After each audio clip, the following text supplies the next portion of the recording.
Welcome to a new Litter Media feature. As some of you know, I hosted a radio show, Dan and Mike in the Morning, on News Radio WBEX from 1994 to 2016 with my co-host, Mike Smith. One of the features of the show was interviewing guests, which would range from regular Joes who were promoting community events or things going on across the Scioto Valley to people who have obtained worldwide notoriety. Well, my objective is to capture the essence of those sit-down interviews only in the form of a video podcast. And I'm calling it Dan and Mike. My first guest will be my co-host, Mike Smith. Some of the more memorable moments on the show was when we had no guests at all. It was just Mike and I bantering back and forth after one of his newscasts, an unrehearsed conversation. Well, if you enjoyed those moments, you're going to enjoy this episode. But first, a word from our sponsor. Cut in total professional comfort. Husqvarna. Available now at Hometown Motors Incorporated, 818 Eastern Avenue, Chillicothe.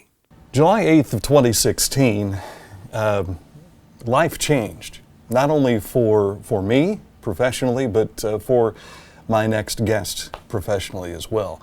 And then it changed for everybody, I think, in some respects. Something that he enjoyed doing for 37 years. And then suddenly it stopped. Yeah. Let's welcome Mike Smith into what we're calling Dan and Mike. Once again, revived, yes. Only this time Mike is spelled M-I-C. That's right. So I know that was a tough day. We all have difficult days at some point in time in our lives. This one was a particular blow. It's as if the legs of the radio station were cut out from underneath of it. Oh, I wouldn't go that far. Yeah. Not only were you the operations manager, which is what the cut was, but you were also news director. You did a lot of other things behind the scenes that people didn't know. You did the hiring. You did all of that stuff. You did sportscasting. I didn't get to fire myself, though. Exactly. However, you were our high-profile talent, our most noticeable talent amongst this broadcast group, and that changed, and it showed by the public response. Well, it's just one of those things in business. The two fellows that came down from Columbus that day to tell me, they put their head down and said, we're sorry. And I said, guys, don't feel bad. And I'll never forget the expression on their face when they looked up and they said, and almost in unison, what we do. And I said, guys, I've had to do what you're doing to me to 8 other people since 2008. So I get it. It's business. I said, 3 days ago, I was just, recounting how fortunate I was to get to do what we've been doing all these years. I said, nothing's changed. And I meant that, and I felt that way about it. So, the Lord had a purpose for it, and over that, I didn't know I was coming back. I really didn't think that was in the cards. So that wasn't something that I was thinking about. Over the course of months, it had been made known to me that that's something that they were looking at doing. But that day, I didn't think, I thought my 38 years, hey, that's a great career for most people. And I thought, that's it. God's got something else for me to do. And when it turned out that, I had put out like 100 resumes for other jobs, because in that interim of a year where you're getting a severance, you couldn't do anything that was considered competing against that medium. No compete clause. But the things that I applied for were things like PR jobs, stuff that really we'd been doing for 38 years. Couldn't get a nibble.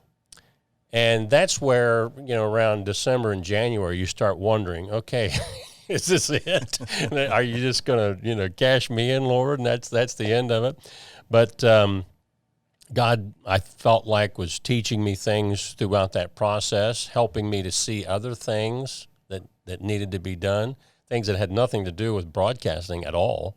that I have still been participating in 3.5, 4 years later.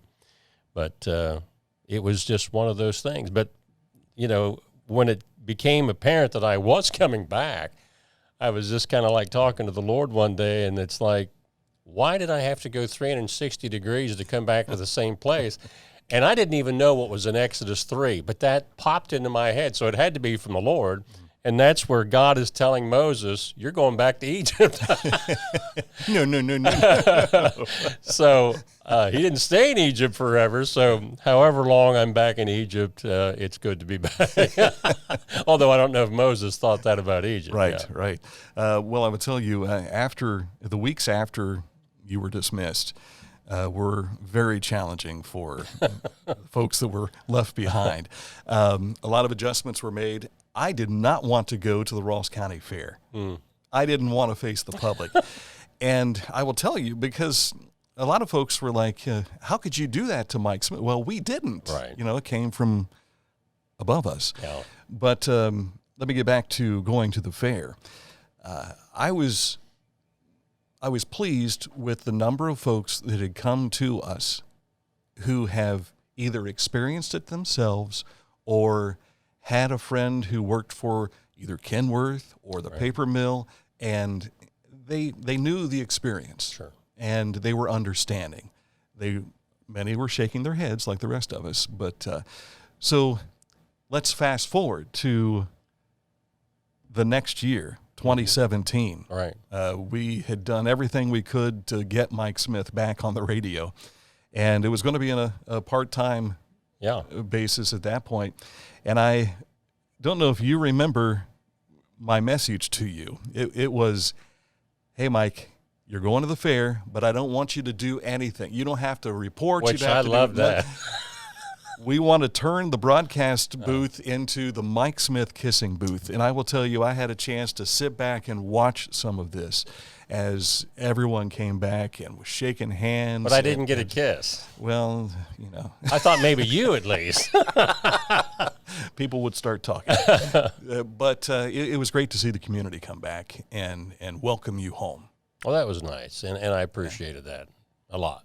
Yeah. And then after all that had passed. And then you bug out. I told Mike, I said, I'm entertaining a job offer from these guys across the street, and it was Litter Propane.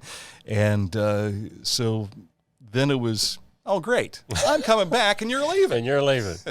It was kind of like at the day that I got hired at WCHI, and at that time they were on Eastern Avenue, not far from your new office. Yeah. In 1980, the guy that hired me, John Pelletier, who had a great career in Columbus radio for many years, he was managing. He worked one day and then he quit. So it's kind of like a flashback. Okay, what is it about me coming back someplace or going someplace that then the guy that hires me leaves? So. Yeah. Well, one station I worked for in Columbus, Joel Riley had just been hired. We were working together. It was fantastic. And 2 weeks later, he got his pink slip and a first paycheck in the same envelope. And we were both let go that day, just mismanagement of funds by the management. It's funny how things happen. Oh, yeah. But we have to take a look at how things have changed for you since that time. Man, you were let go. You jumped into doing all this health nut stuff, and you're on a treadmill one day. Next thing you know, you're waking up in the hospital. Yeah. The funny thing, I'd been to the doctor that morning because I'd been working out for several months, and my health was much better. My blood pressure was better. My cholesterol level was better. And I had noticed that I had started, when I'd stand up, I'd get lightheaded. Well, I'd heard people that had been on blood pressure medicine like I had for many years say when they got in better shape, they eventually was taken off of it. Yeah. So I met the doctor that morning and saying, I don't know that I should be taking blood pressure medicine anymore. And I was telling her what was going on. She said, well, you've been on it so long, let's just not run into that. Let's keep an eye on it. Well, that evening I'm on at the Planet Fitness treadmill, and it's like I wipe my face off with the towels. I'm on the treadmill, and it's like I'm going into a cave.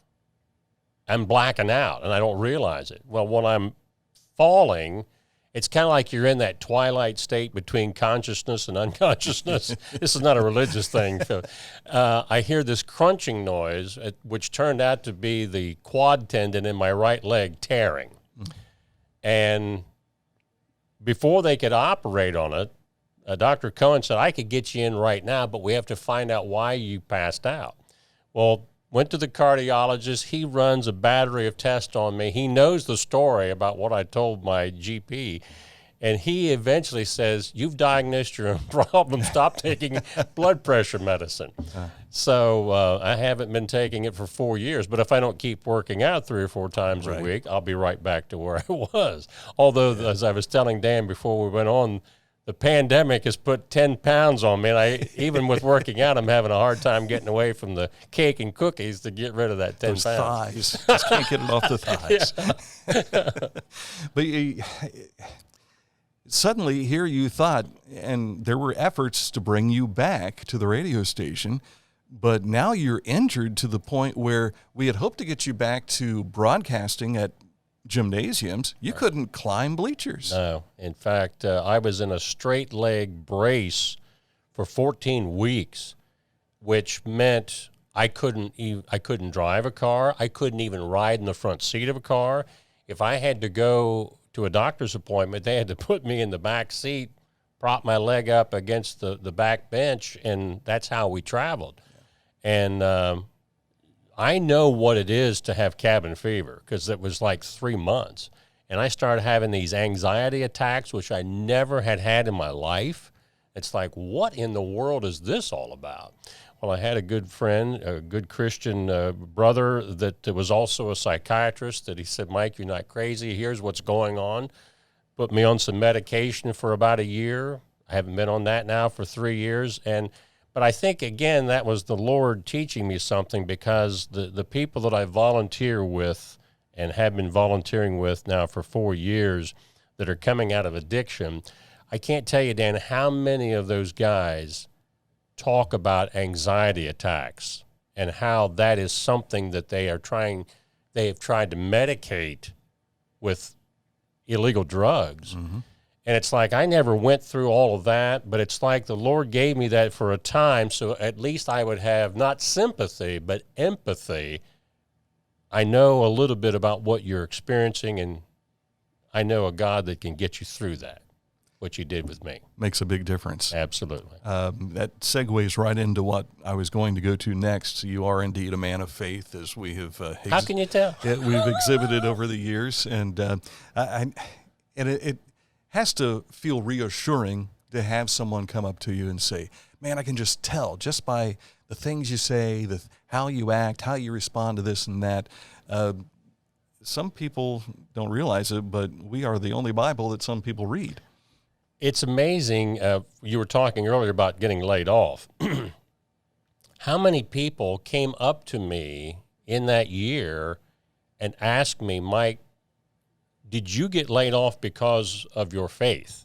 Because you and I had expressed our testimony many times over the airwaves. I mean, I don't think we preached it, but people knew where we came from. And we were never called on the carpet for that. No, not at all. We were given a lot of freedom to do so. But again, we didn't turn into a Billy Graham crusade. Right. But I had probably a dozen people over a year ask, is this why you? And I had to say, absolutely, it had nothing to do with it. Yeah.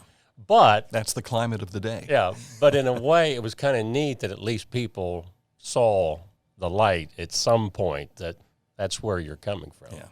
And I kind of wonder if you've always discipled people, but I don't know that had you not gone through the layoff, through the experience with your leg, that you would have found your way to Second Chance Ministries and what you've been doing there. I think that is absolutely correct. In fact, I've told a lot of the guys that I've mentored over those 3.5 or 4 years, I wouldn't be here if it wasn't for this, because I know myself well enough that this would have been in the excuse. If somebody had asked me, hey, what about volunteering for this? Because I taught Sunday school throughout the years and things like that. But to do something like that, I would have probably said, I'm too busy. Well, when the opportunity then came around, it was like God saying, you ain't busy now, brother. So there we go. I'm a firm believer that he will put you on your back to get your attention sometimes. He sure does. And sure we don't always get that kind of grace. That's true. You know? Yeah. Let's switch gears a little bit now. Let's go into what we have been experiencing since late February, early March, the pandemic. I know you and I were not together when 9/11 happened. Mm-hmm. Just due to an ownership change and things with the radio stations. I came down here in February of 2000 at 45 West Main Street. You were still up on the hill. And 9/11 and how our lives changed at that point is the closest thing I can think of to what we've been going through. Almost surreal experiences. Of course, I'm old enough. I can remember when they were tearing down the Berlin Wall and seeing that on TV and saying to myself, I never thought I'd ever see that. And then when something like 9/11 happens, and it's almost like you're watching a movie when you're watching that video of those airplanes hit those buildings and the buildings falling down, it's like, is that really happening? And now with this thing, I don't know whether it's you're callous to the point where I'm not surprised by anything anymore, but I do catch myself once in a while thinking, wow, a year ago, who would have thought we'd been here doing what we're doing? So we've become desensitized to so many things anymore. It's kind of like I was talking to an EMT many years ago, and the things that these people see, I said, how in the world do you manage that? And they said, over the number of times that you have to deal with that, you either have to, like you said, desensitize yourself in a way to that, or you would crack up. Yeah. It's almost like conditioning. Yeah. Your muscles go through conditioning for a sport. Your brain, I guess, in some respects, has to do the same thing. Right.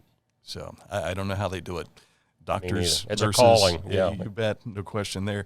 But we're seeing things change to the rate that you and I weren't around during the World War I or II. Mm-hmm. But we're seeing things like events totally canceled, moved to the next year. We haven't seen that since World War II. Right. And that in itself should make us take a moment to. Now, I know a lot of it is probably. We have too many lawyers in the world. Really? just like why there's so many snow cancellations. Well, there went all your attorneys that were watching this. Oh, they know. They know. But just the fact that we want to make sure we stay safe as best we can, but the almighty dollar is involved too. And so you want to do what you can to stay safe. I've talked to a number of people about this, and you get both ends of the spectrum. You get people that, why aren't you doing this? And then you have the other side that says, this is overblown. This is nothing. And I think that the health professionals, I wouldn't want to be in their shoes for anything, but I believe they when this first came out, I think they were so terrified because they had not seen something like this in so long. And I think Dr. Fauci said it at the very beginning. I would rather be told at the end that you went too far than doing nothing and then being accused, why didn't you do more? Right. Because so many of these people are talking about the Spanish flu pandemic of 1918, 1919, which around the world, it's estimated. I don't even think they know for sure. I've seen estimates anywhere between 50 and 100 million people died. Yeah. Well, we're not anywhere near that. But, and again, that's the catch-22. People say, well, we're not even anywhere near that. Well, did the steps we took early prevent it from being worse? That's something that none of us will ever know, but the Lord does. And you know what? Wearing a mask, they're not asking me to do anything that's against my biblical principles, my morals, my ethics. If I'm around people, and if I'm not a doctor, I don't claim to be a doctor, But, I pay good money when I go to doctors to get their advice. So if all of these people who are professionals and have been studying all of these viruses for years and years and years say this might help, I'm going to do that. Even if it doesn't help me, if it helps somebody else, I'm willing to do that. Now, once I get 20 or 30 feet away from people, I take the mask off. It's just like the common courtesy of, I'm not spitting in your face. Exactly. If you think about it. I know in a recent conversation I had with Dr. Christopher Brown, the health commissioner and health director for Laurels County Health District, he said, we're living science. Now, science is going on every day, all the time, but we are living through an experiment, so to speak, like we've never experienced. I know we've gone through other types of pandemics, but not one that has hit us in this fashion. Right. Well, and the thing that they're doing that some people make light of, the social distancing thing, there was this thing back in the Dark Ages called the bubonic plague.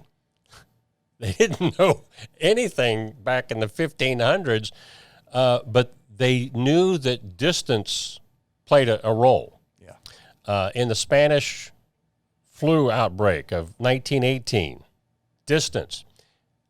Dan, you and I have heard a lot of stories about Camp Sherman and the effect that had out there, but I'd never heard this story. Channel 34 had a special on Camp Sherman here about a month ago. Now, remember the time, 1918. The camp was segregated between whites, black soldiers, and immigrant soldiers because I guess even then, if you were an immigrant and you wanted citizenship, if you joined the armed forces, it gave you a leg up on getting to be a U.S. citizen. At Camp Sherman, they had segregated the camp population between whites, blacks, and immigrants. There were approximately 1,700 soldiers at Camp Sherman that died from that influenza. All of them were the white soldiers. They didn't spread it to the blacks or the immigrant soldiers because of what?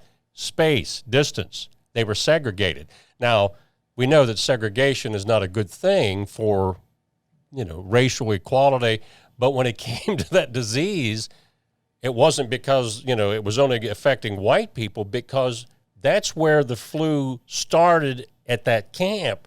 And because they were segregated from all of the other people didn't get sick, or at least they didn't die from it. So, wow, novel thought. Yeah, certainly. Let's move on to the interviews. You've interviewed presidential candidates, presidents, governors, many dignitaries. Which one stands out to you? Billy Graham and Chuck Colson. Those were probably, it's a thrill to get to talk to people like Woody Hayes, Johnny Bench, presidential candidates. But the ones that meant something most to me were Billy Graham, meeting Billy Graham and getting to talk to him, and Chuck Colson. He came out to the Chillicothe Correctional Institute. This would have been back in the 80s. And to see those guys and to talk to them. And Billy Graham was everything that I ever imagined him to be. There were professional athletes that I idolized as a kid that when I met them and talked to them, and it wasn't just because they had a bad day. One of these fellas in particular, I interviewed him 3 different times, and he was a jerk every time I talked to him.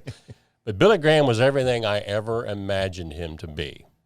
Humility. It was incredible, the humility that guy had. And often when we meet that one person at that one time, boy, if you get them on a bad day. Yeah, really. The only time I ever had a chance to talk with Willie Hayes, he had come out to the VA. And I was sent out by Dave Smith to go grab a quick little interview. Well, Woody had to move on to another one. As far as the conversation went was, boy, I'd love to, but I got to go on and go over here and talk to these folks. Yeah. But it was great to be in his presence because everybody wanted a piece of Woody Hayes at that time. And literally, the day that I talked to Coach Hayes, he was speaking at the Kiwanis Club at that time had an award banquet that they always held at Chillicothe High School. Well, I couldn't stay for the entire banquet, so I was going to try to catch Coach Hayes kind of like with these walking interviews as he's walking. Well, he was running late. Well, I met him in the lobby, and I introduced myself, and this was right after Art Schleister had just been indicted for the gambling problems. That it was actually federal charges. And I said, Coach Hayes, I'd like to interview you. Well, Coach Hayes had that reputation with the media that I was terrified that he was going to punch me. And he looked at me, and the first thing that came out of his mouth, he says, I don't want to talk about Art. And I said, Coach, I just want to talk about you and your career. When he realized that I wasn't out to get him, it wasn't one of these gotcha interviews, he stopped, and he took 10 minutes to talk to me, and he was already running late. So, Kiwanis, if you were there waiting on Coach Hayes, I'm sorry. But once he knew that he wasn't going to be in one of those gotcha interviews, he just eased up, and he was talking about Vic Stottlemyre, all the great athletes that he recruited out of the Chillicothe, Scioto Valley area over the years. And it's like that was one of the most interesting interviews I think I had as far as just taking time and talking about people that he met over the years. I have learned that showing up with a camera anymore, people think that 60 Minutes is here, you know? So the camera, as opposed to just a regular microphone, seems to have been... We were on 60 Minutes one time, weren't we? Yeah.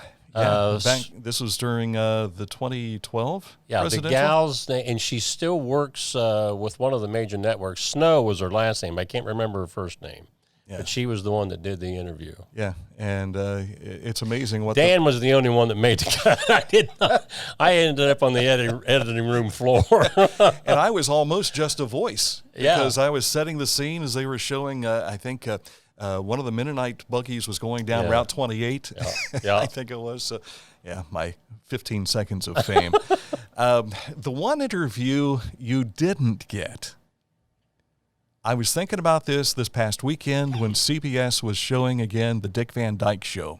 Oh, Mary Tyler Moore. Mary Tyler Moore. I was spitting nails that day. I had an interview scheduled with Mary, and I can call her Mary.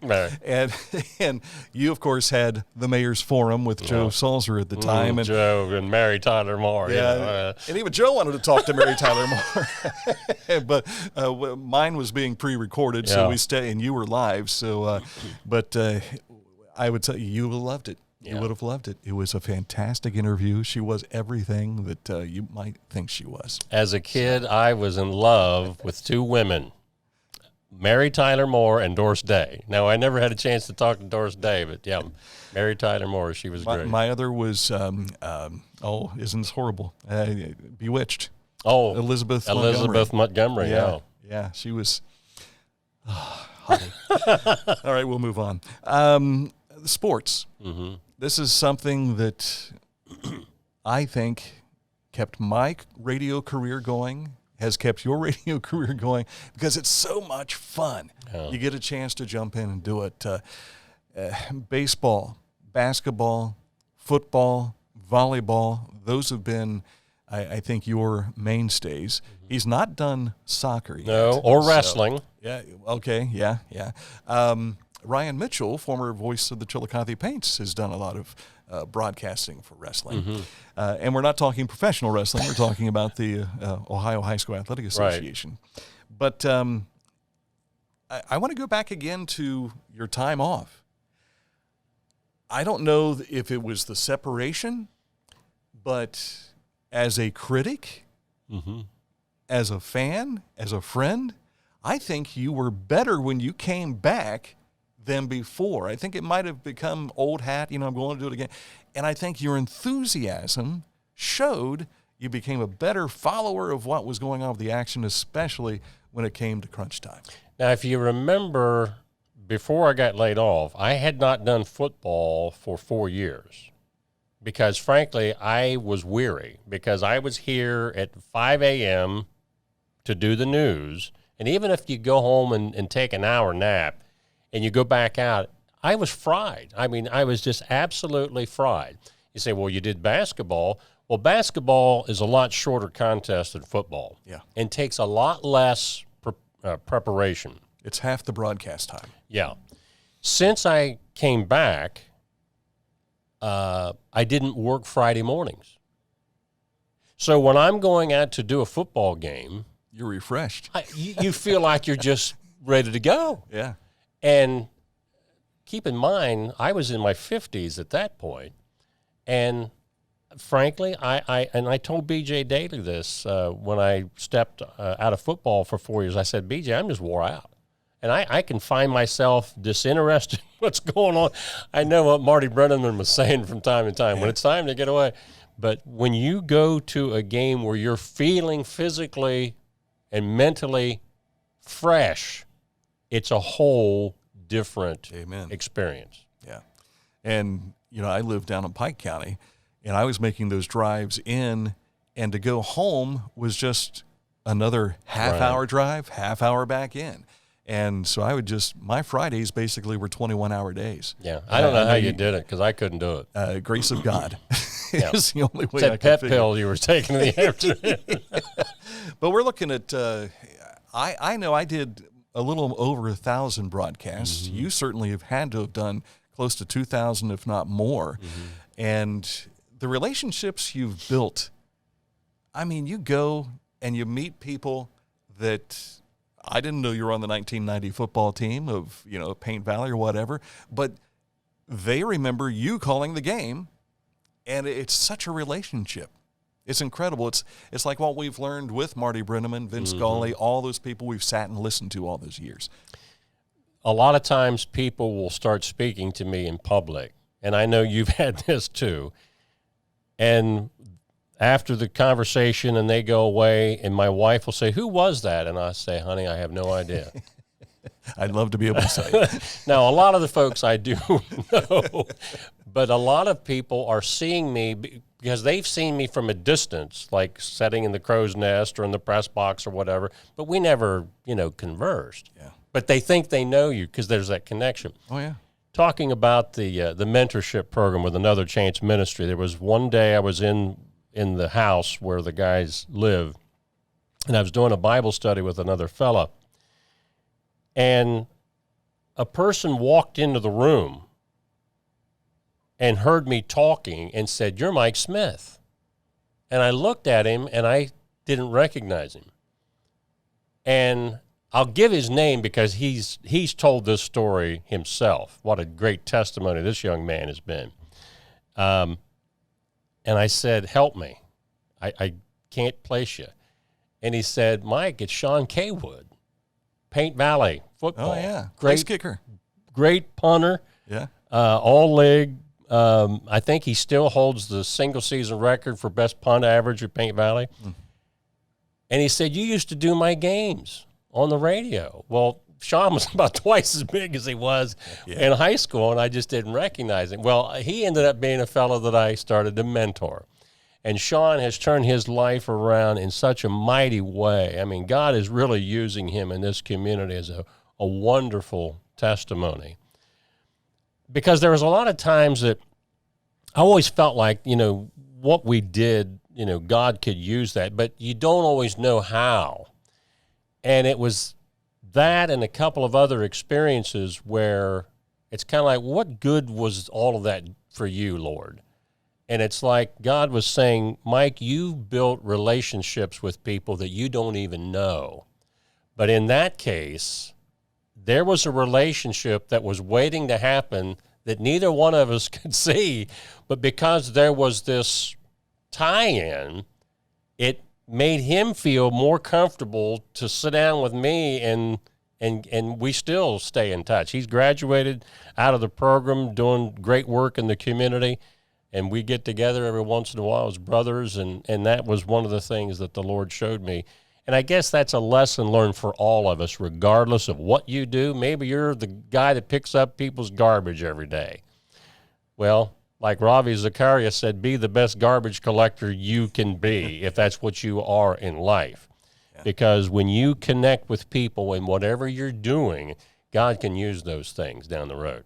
You never know what that connection the ball has already been rolling, so to speak. Yeah. Let's talk about the beginnings for you. In the beginning?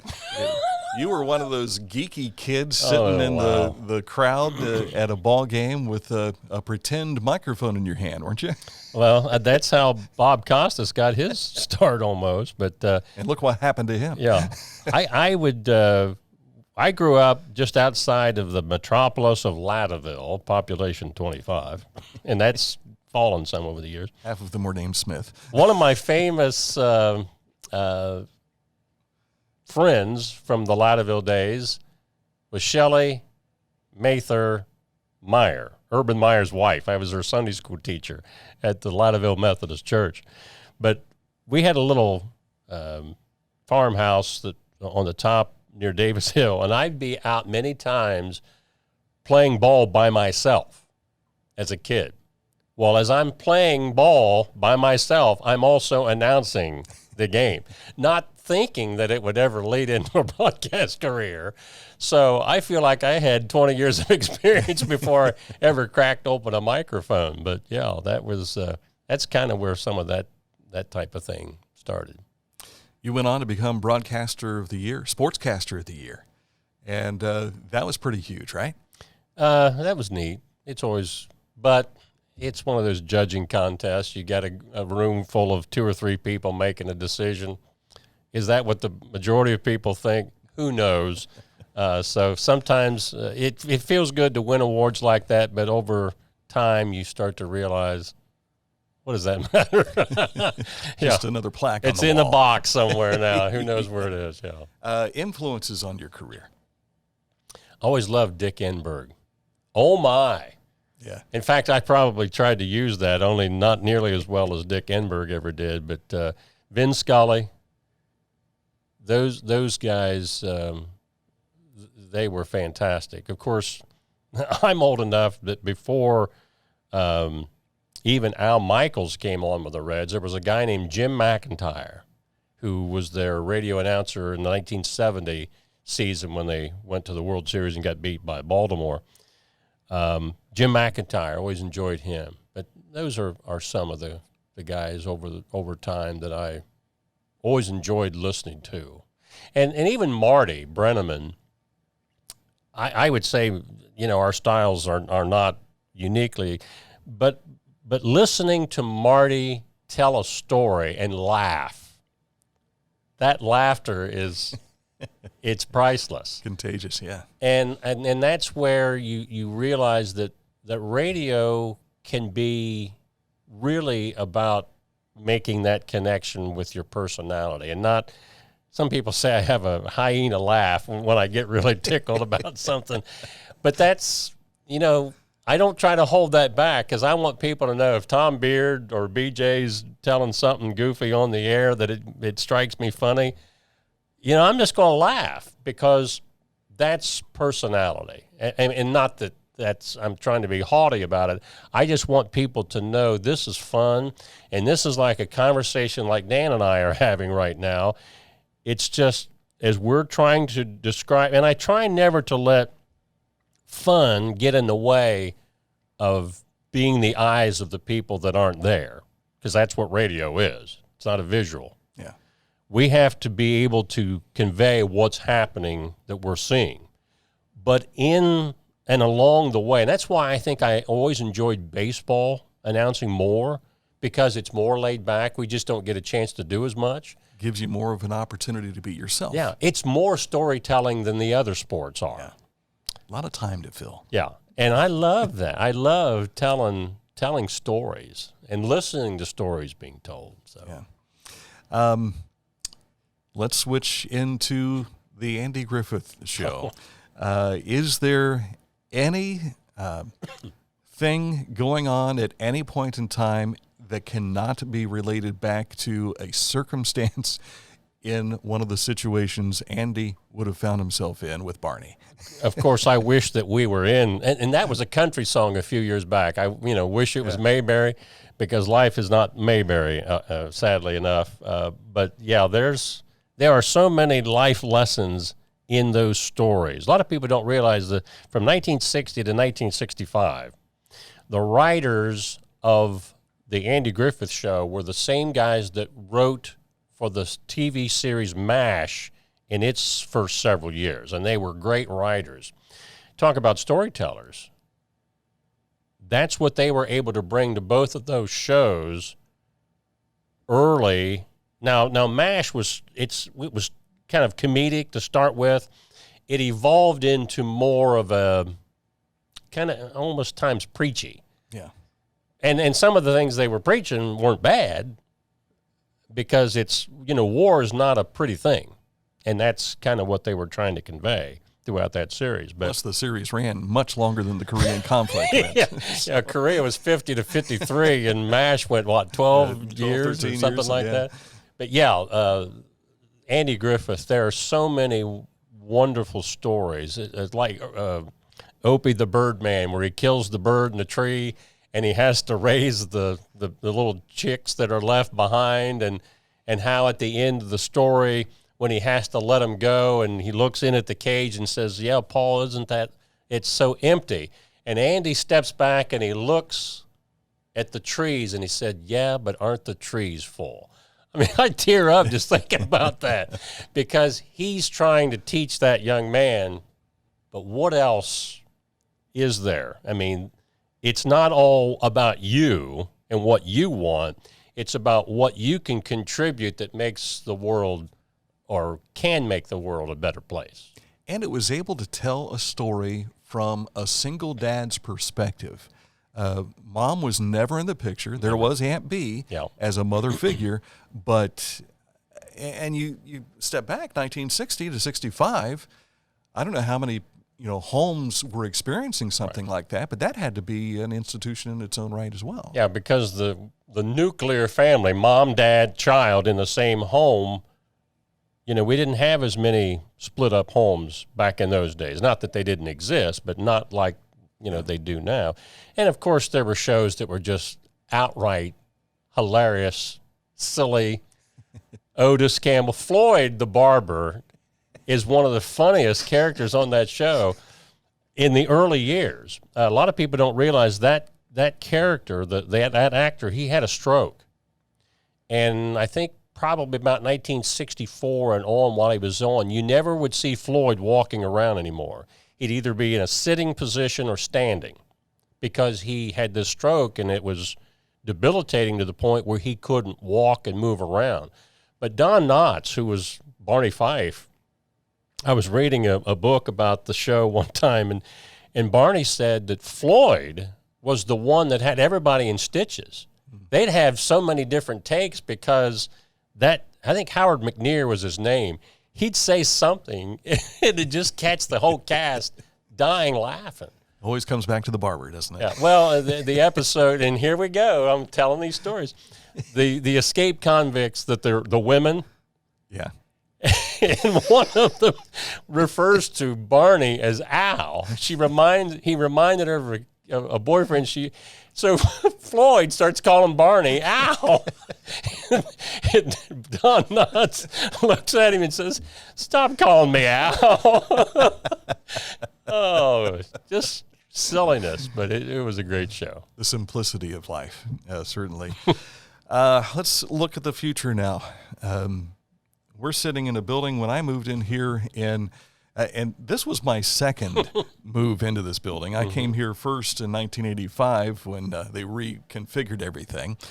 And then again in February of 2000 when WBEX was moved into this building. You came along as well. We probably had 25 to 30 employees walking through here. We've been sitting here talking now for a little over 40 minutes. We have not once been visited by anyone. It has changed, hasn't it? So much of media, not just here, but in media, I was talking to some reporters out of Columbus TV.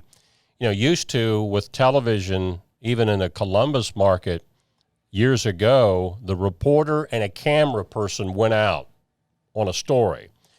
I don't know if it's still that way or not, but I'm pretty sure it is, that there are a number of the TV stations in Columbus. The reporter puts the camera on a tripod, and they video themselves doing the report because of expense. So that's something that we're seeing everywhere. ESPN a few years ago on some of their West Coast games, like a part of a double or triple header. The late night games were done kind of like Major League Baseball is going to be doing with their announcers. The Reds announcers are not going to be allowed to go on the road with the team. They're going to have to stay back at a studio and watch the game and call it from there. Even though they're in maybe Milwaukee, they're going to be back in a studio in Cincinnati doing the game. ESPN started doing that. Why? To save cost. Yeah. So we're seeing this in all type of media. And they've had a lot of practice with the Korean Baseball League here of late. So, and once again, it kind of goes back to a MASH episode where was it BJ and Hawkeye were trying to make Major Burns miss out on a baseball. Right. They were kind of relaying back what it was. They had the crack of the bat and everything, and they were doing radio broadcast of it. And of course, they tell me that when Wade Hoyt did the Reds games back in the 30s and 40s, he was getting a teletype readout, and there were sound effects that went along with his announcing as if he was actually there when he was not. The late Gene Bowen, I worked with him at WRAC down in West Union, and he had interviewed with ABC back in the late 1950s, I think it was. And he said, my audition was I had to sit down into this room in front of a microphone with a Q-tip and fill 5 minutes about that Q-tip. Oh, my gosh. So I can see where you have to learn how to do. I'd have had that in my nose and my ear and everything. We'll not go any further with coronavirus with a Q-tip, yeah. But we're seeing that, as you mentioned, the TV stations, radio has changed, newspaper. Oh, man. They are fortunate that they have learned how to use their websites. Right. But, man, to feel a newspaper again, and a large newspaper. I mean, man, the Dispatch used to be like this. Now it's like this. The medium continues to change. But, and not just with broadcasting, but in other things in life, how many things have we seen go away and they come back? How many times has the Mustang automobile gone away and come back? Yeah. So whether or not we'll see some of those things come back because broadcast ownership realizes, it was better this way. During this pandemic, there's a lot of us that are working from home. Right. And quality-wise, you really can't tell whether I'm in the studio at the building here or at my house. And that's the neat thing about technology. But what we're doing right now, this is conversational. And that, to me, always will I was going to use the word trump so I don't want to offend. But that will always trump a single person just basically running off about something. Now, some people like Vin Scully, who worked by himself doing ball games for many, he could pull it off. I can't. I need a sidekick. I know during my broadcast career when I was working at Sunny 95, Bob Simpson worked the morning show. Mm-hmm. And in the afternoon was Bob Nunley, who you see on Channel 4 now. And I was the midday guy. And Bob Simpson always referred to me as the midday fluff between the two important drive times. Oh. And I've often referred to when you and I worked together. I was just the fluff in between Mike Smith's newscast. That's the not only reason true. People listen. That's not true. That is absolutely not true. But you were always the glue that really, you were the guiding rudder. Except for the time where we had the steak for breakfast that morning. Oh, wow. Or the rooftop. I had somebody asking me about the rooftop remotes at Norris the other day. Yeah. 9 years we did that? 9 years. Tracy Taylor gave us one of the most entertaining moments. And scary for a moment. Yes. The late Tracy Taylor used to be the sales manager here for the radio stations, and he had his hands in his pockets, and we got to laughing about something, and he was moving around while he was and almost fell off the rooftop. Off the roof, yeah. He was backpedaling, and I thought, no way to catch himself. Yeah. And that was something about plywood. Yeah. Greg Woods got tickled on the air about it, and we laughed for probably 5 minutes on that. The plywood floor for the tent that they were spending the night in. So, yeah, Mark Harrington and those guys, they were a lot of fun. So, a lot of memories that we could go on and on. I don't know how to put a good wrap on this other than let's do this again sometime. I'm all for it. This is a lot of fun, and it's something that I think has been therapeutic for both of us to kind of get to face, because we've not really seen each other face-to-face since OU. Dan won't have lunch with me anymore. We used to do the lunch buzz all the time. Barney Fife, by the way, referred to it as therapeutic. Yeah, that's right. Well, at least I know when we had our show come to an end, people said you should start a podcast. And at least for one day, we've got a Dan and Mike podcast. Why didn't we keep all of those shows? We should have been recording all of those and kept them for something. There's not enough software space, hard drive space to keep all that going. So thank you to iHeartMedia Chillicothe for permitting us to bring our cameras and microphones in today. And by the way, we are social distanced here. Yeah, it's more than 6 feet, I think. Yeah, I'm sure. Thanks again, and as always, stay safe. God bless.